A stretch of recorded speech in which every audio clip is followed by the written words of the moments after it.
Hello students, this is the continuation of the classes on EM theory.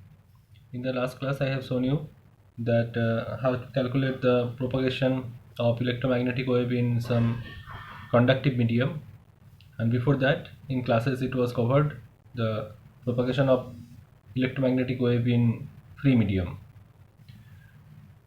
Today we'll start.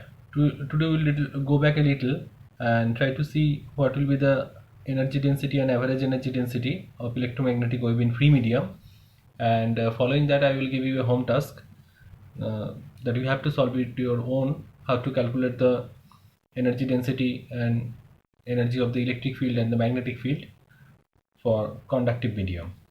Things are done in the notes, and notes is already uploaded in your WhatsApp thread. I hope you will follow it. So let us first go back a little to our previous classes. In case of free medium, we have seen that K cross E was equals to mu omega H, and other vector H cross K was equals to epsilon omega E. That is, the electric field and magnetic field was perpendicular to each other and also perpendicular to the propagation vector. In case of free medium, we have seen the propagation of electromagnetic wave was along the k vector, and if this be the direction of magnetic field and this be the direction of the electric field, then the electric field vector will propagate like that. The amplitude will be constant, and the magnetic field, this will be propagating like this one.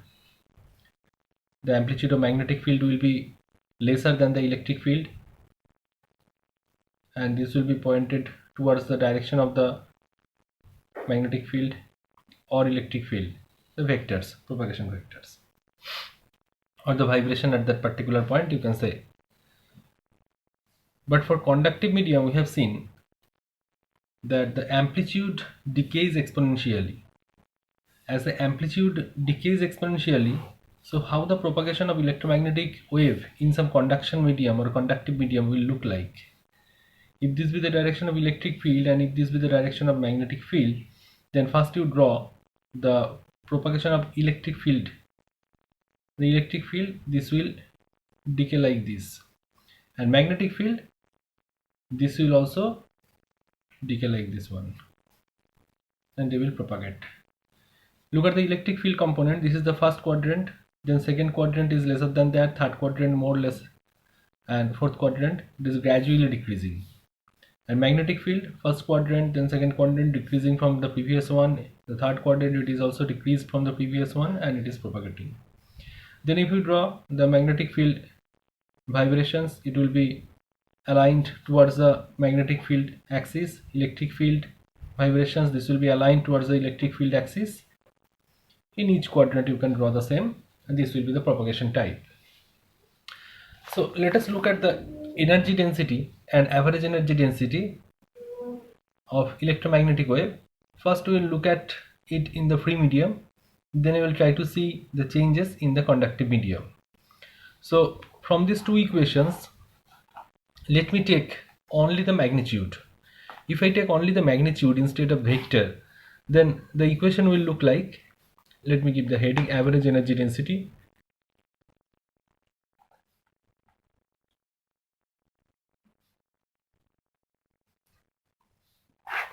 I am taking the magnitude of these two equations. If I write only the magnitude, I will write Ke equals to mu omega h and hk equals to epsilon omega e. Now do cross multiplication. Cross multiplication means this one to that one. Give equation number 1 and this to equation number 2. Then perform cross multiplication. After cross multiplication, you will be getting k, then epsilon omega e square equals to, here also you will get k mu omega h square. See, some parameters will cancel both the sides. Which are those? Omega will cancel, epsilon will be remaining here, and mu will be remaining here. So you are getting, k will be cancelling, so you will be getting only epsilon E square equals to mu H square, this one. So I can write it or rewrite it in the fashion, I can write it epsilon E into E, and I can write this side as mu H into H. I can take half both the sides as a multiplicating factor, then I can write half E, then epsilon E, that means D. I can write half H, this H, then mu H equals to B. So I can write it as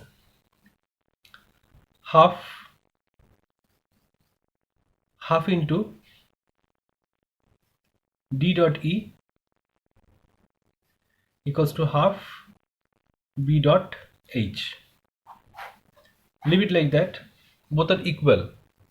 Now if you calculate the energy density separately for electric field or magnetic field, only the energy density, I am not calculating the average, I am calculating energy density.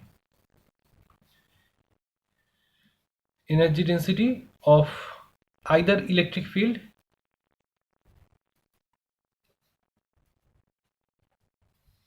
it will be equals to UE equals to half D dot E, and for magnetic field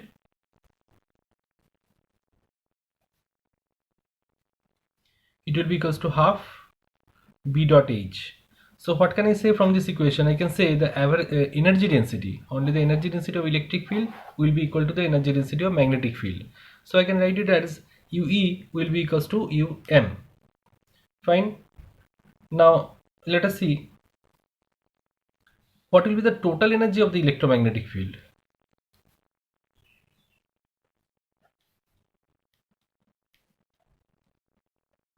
If I calculate for whole the electromagnetic field, it will be U equals to electrostatics energy plus magnetostatic energy.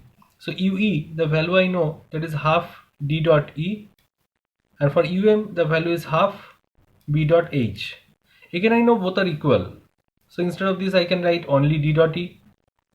D dot E equals to D dot E, how it can be written? It can be written as epsilon E square.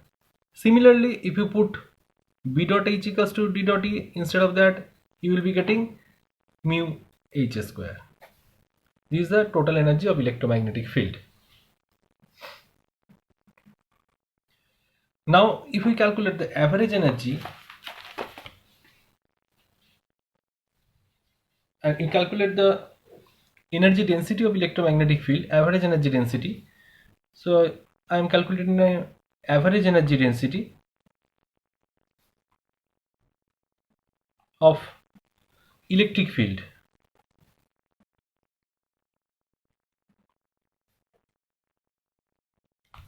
For electric field, the average energy density, that will be equals to UE bar, that denotes the average energy. It will be, the formula will be 1 by T full cycle integration 0 to T, then epsilon E0 square sine square omega t minus kx into dt. Where from I am getting it? From the previous calculation. From the previous calculation, what I got? I got U equals to total energy of electromagnetic field. U was equals to epsilon E square. So epsilon E square, that can be written as epsilon. If you write the expansion of E equals to E0 sine of omega t minus kx, complex value. So if you put it here, you will be getting E0 epsilon, then E0 sine square omega t minus kx, this one. So I am putting this value here. Full cycle integration 1 by t times gives you the average value. So what will be the value of the integration? The value of the integration will be, look at this, this is even function, full cycle integration as it is a square, full cycle integration of even function, that will be upper limit by 2. So it will be 1 by t into epsilon E0 square into upper limit by 2, that means t by 2. The T cancels out, you are getting half epsilon E0 square. Similarly, if you calculate for magnetic field um bar, that will be equals to 1 by T times 0 to T, then mu H0 square sine square omega t minus kx into dt. Again you perform the integration 1 by T, then mu H0 square, then upper limit by 2, so you are getting half mu H0 square. And previously we have already seen that epsilon E0 square equals to mu H square, so both are same.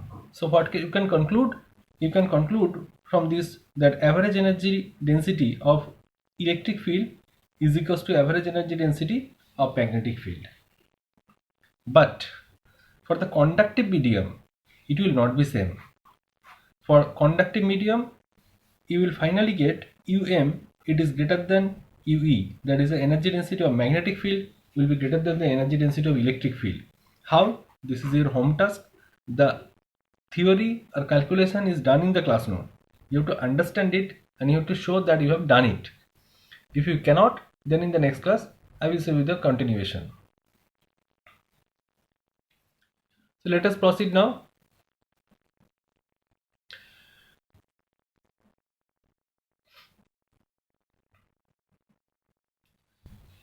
Now let us see one important theorem of electromagnetic field, that is called Poynting theorem.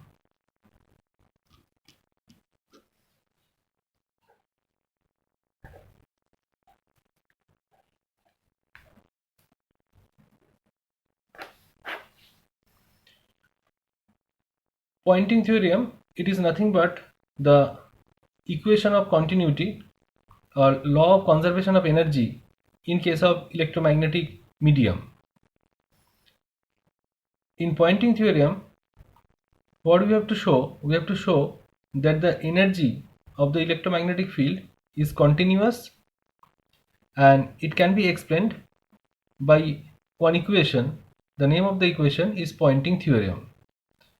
So first, what the Poynting theorem is? The theorem tells that the rate of energy or time rate of change of energy in one entire volume plus the energy flowing out through the surface will be equal to the power transferred to the medium. So let me write the mathematical form, then you can understand it easily. The mathematical form of Poynting theorem is minus del T of volume integration u dv plus closed surface integration p dot n cap ds equals to minus volume integration of E dot j dv. So what I told, okay, you are getting a new term here, p is called the Poynting vector,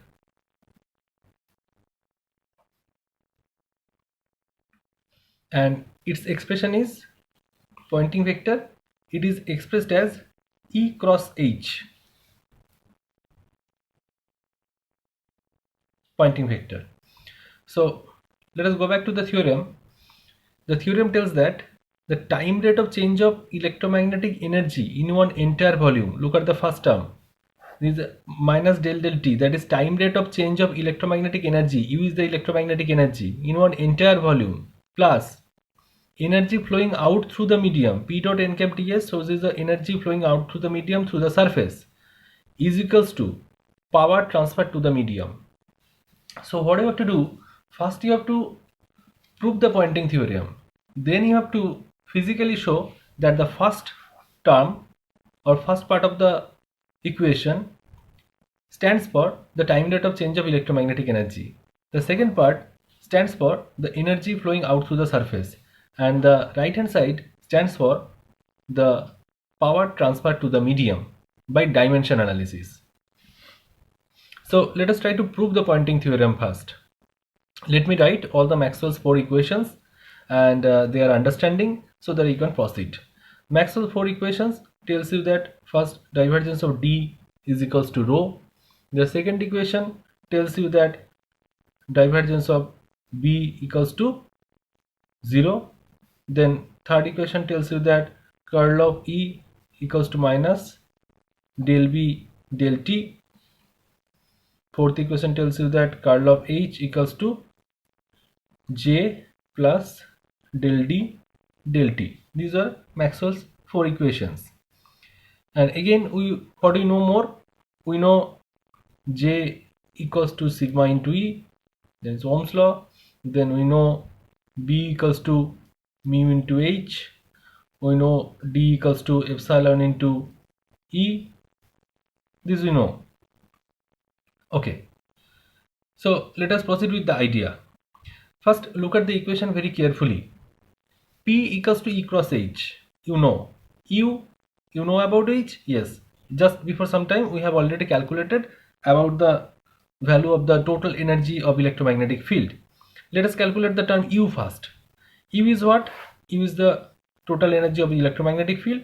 This will be equals to UE plus UM. And how can we write it? We can write it as half of D dot E plus half of B dot H, like this one. You can give it any equation number. You can give it equation number, suppose 1. Fine. Now see Maxwell's equation number 3 and 4. I have to get the term in the right hand side E dot J. How can I get the term E dot J? That is not very difficult.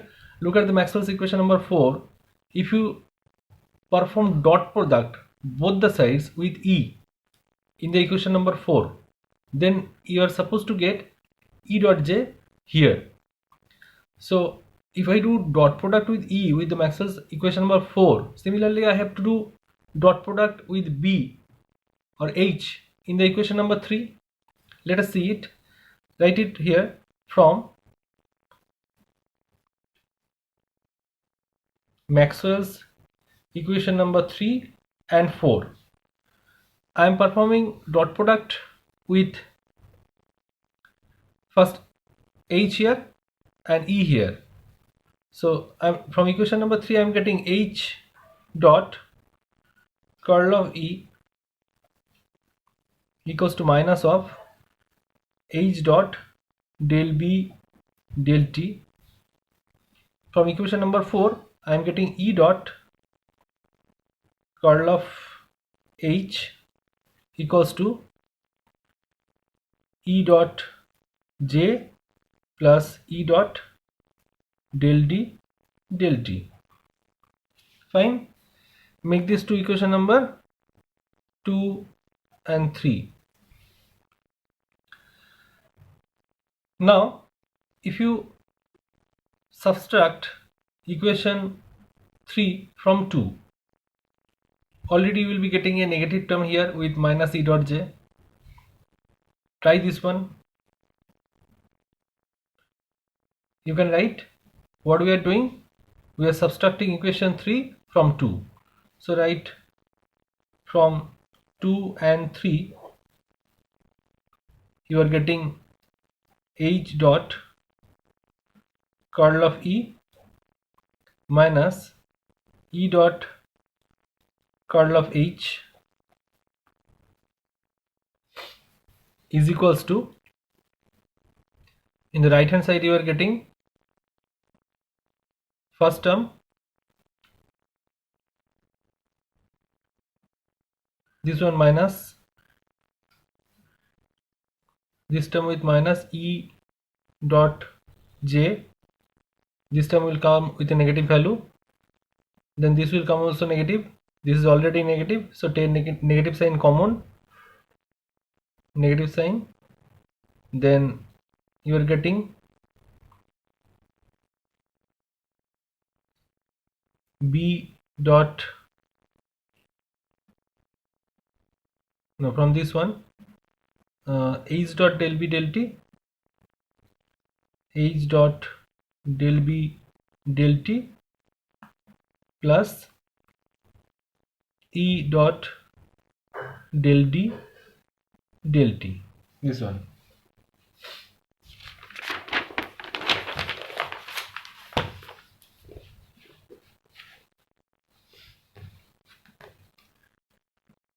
Now I am rewriting this equation, continuation. I am rewriting this equation again. So how will I rewrite this equation? First the term was,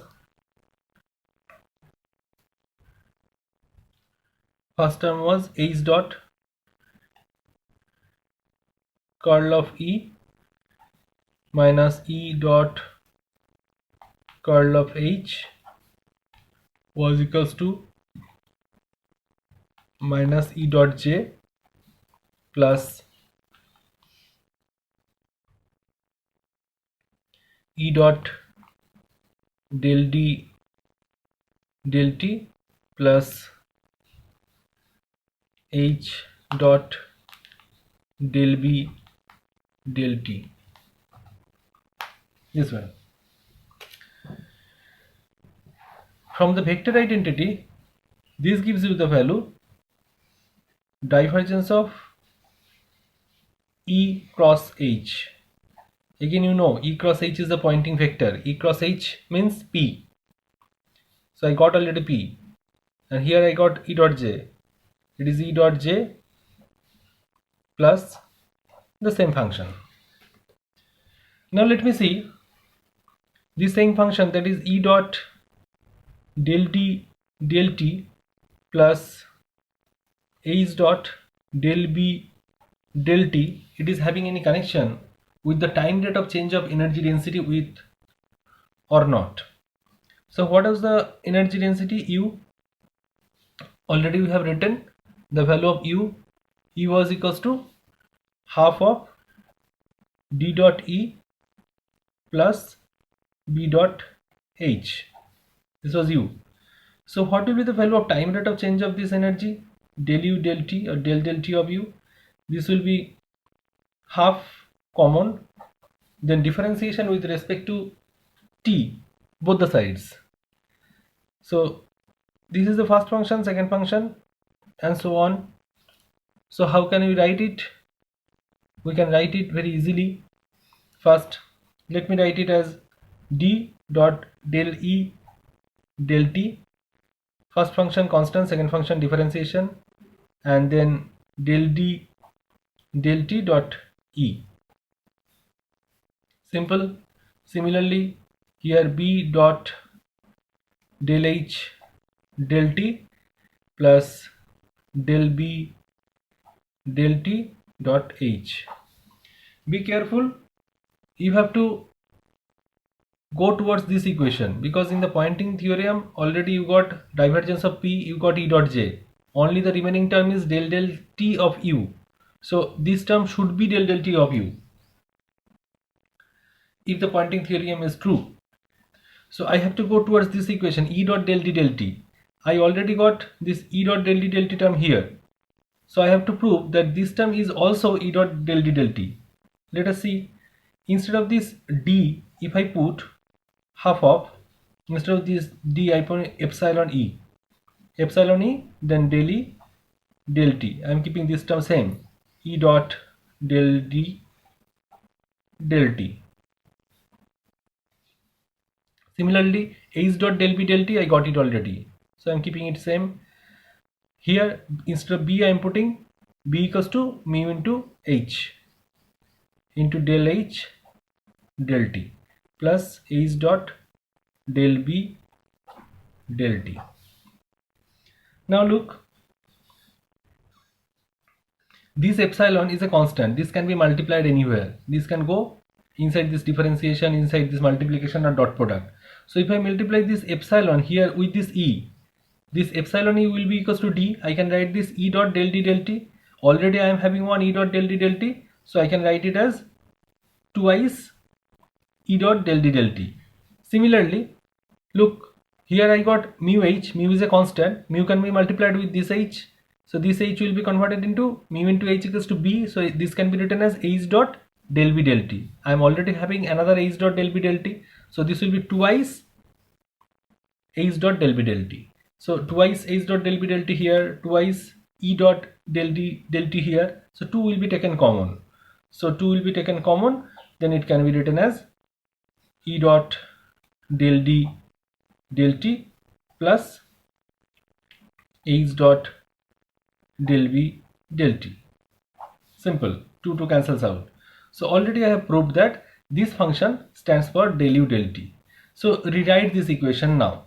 Rewrite this equation as divergence of E cross H, that means P, divergence of P equals to minus E dot J plus del u del t. I am taking this del u del t term to the left hand side. I am writing it as minus del t of u plus divergence of P equals to minus E dot J. Taking volume integration all throughout. So this can be written as minus of volume integration del t of u dv plus volume integration here divergence of P dv, volume integration here also minus of volume integration E dot J dv. Look, some terms of the Poynting theorem already I got. First term I achieved it, minus of del t of u dv with volume integrations plus divergence of P dv. From the divergence theorem it can be written P dot n cap ds instead of this divergence of P. So I can write it with surface integration as P dot n cap ds, because P dot n cap ds equals to divergence of P dv equals to volume integration here E dot J dv. So we have proved Poynting theorem, but some physical significance of it is still remaining. First term, go back to the theory of the Poynting theorem. It was told that rate of change of electromagnetic energy in the entire volume. U is the electromagnetic energy, ddt of u dv is the rate of change of electromagnetic energy, that we know. What the negative sign signifies? The negative sign signifies that energy is decreasing, rate of change. If you proceed with time, the energy will decay. That the negative sign stands for. P dot n cap ds is the energy flowing out through the surface, that you have to prove through the dimension analysis. E dot J dv is the power transferred to the medium, you have to prove through dimension analysis. If you check the dimension of this E dot J, you will get the dimension of power. Things are done in the class note, go through it well, you will get it. Otherwise I will make it learn in the next video. So today's home task is you have to prove it first the Poynting theorem, then from the Poynting theorem you have to show that this term stands for the rate of change of energy density, rate of change of electromagnetic energy in the volume. The second term stands for the energy flowing out through the surface. This will give you the dimension of energy, this P equals to E cross H, this will give you the dimension of energy, and E dot J, this will give you the dimension of power transfer to the medium. Another home task that I told already, that the average energy of electromagnetic field in some conducting medium, and from that you have to prove that the value of um is greater than ue, and you have to show the Poynting theorem, or how the Poynting theorem and Poynting vector P will be changing for conductive medium.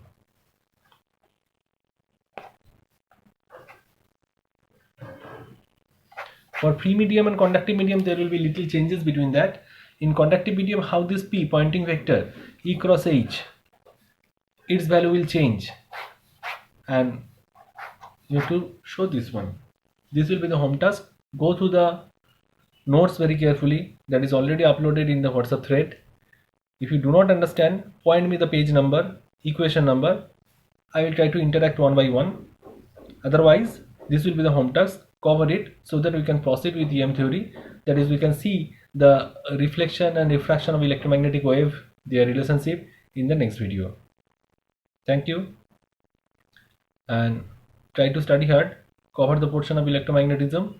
Next day we'll be starting with some problems, and we'll try to proceed with the reflection and refraction in different mediums for electromagnetic wave theorem.